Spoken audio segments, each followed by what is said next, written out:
مسلمان بناؤ، science technology میں ماہر بھی بناؤ، اور ظاہر و باطن میں طاہر بھی بناؤ۔ پہلے تو انہیں یارو مسلمان بناؤ، انسان بناؤ، انسان بناؤ۔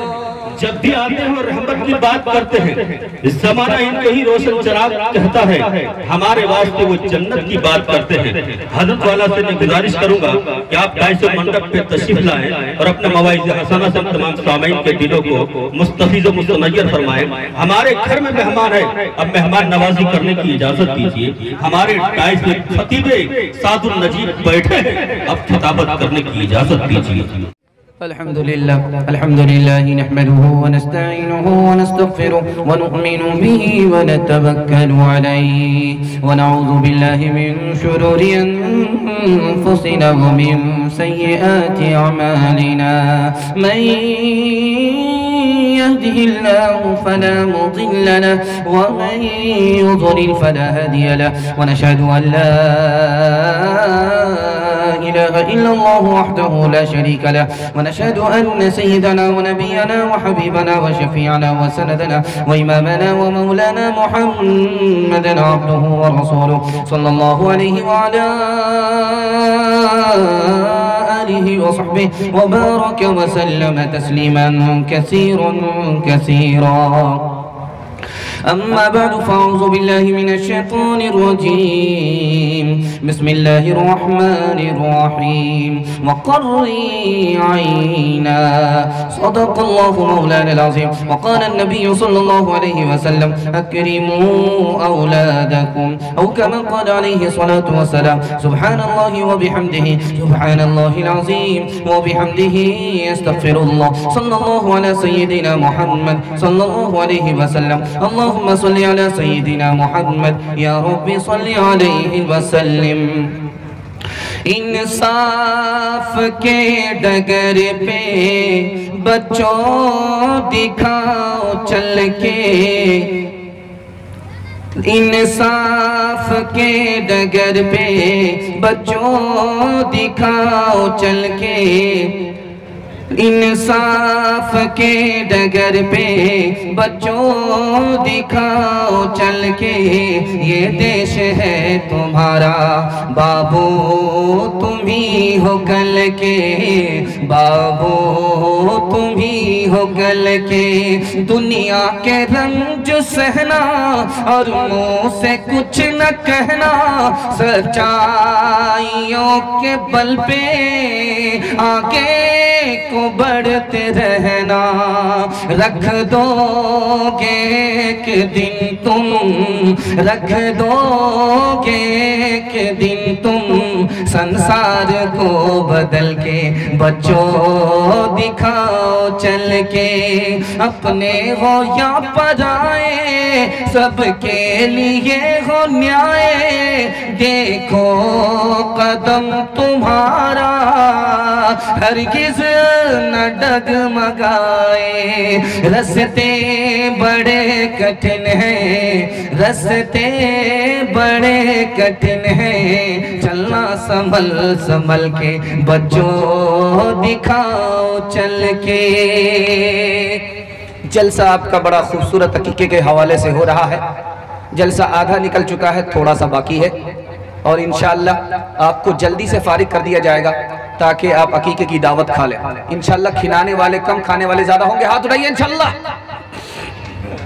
یہ دیکھیے پھنس گئے کھلائیں گے کم کھائیں گے زیادہ 3 سوالوں سے میرا پیغام شروع ہو رہا ہے ذرا دھیان رکھیے گا میں آپ کے دماغ کو بھی بیچ بیچ میں ٹٹولوں گا کہ آپ لوگ یہاں ہیں یا عقیقے کی خوشبو آپ کی ناک میں آ رہی ہے محسوس ہو جائے گا 3 سوالوں سے میرا پیغام شروع ہو رہا ہے بڑا خوبصورت مطالعہ آپ کی خدمت میں آ رہا ہے اس کو دھیان سے سنیے گا 3 ہستی کے ساتھ اگر آپ ہمیشہ نرمی کریں گے تو آپ کو ذلیل ہونا پڑے گا وہ 3 ہستی کون ہے 3 ہستی کے ساتھ اگر آپ ہمیشہ نرمی کریں گے تو آپ کو ذلیل ہونا پڑے گا وہ 3 لوگ کون ہیں یہ میرا پہلا سوال ہے دوسرا سوال ہے عربی اچھی ہے یا انگریزی اچھی ہے ایک اسکول کے بچے نے جواب دیا ہے اور حضرت تھانوی رحمت اللہ علیہ کا سوال تھا اسکول کے بچے نے جواب دیا کتنا پیارا جواب دیا ہے وہ سوال میں آپ کے سامنے رکھنے کے لیے جا رہا ہوں تیسرا سوال ہے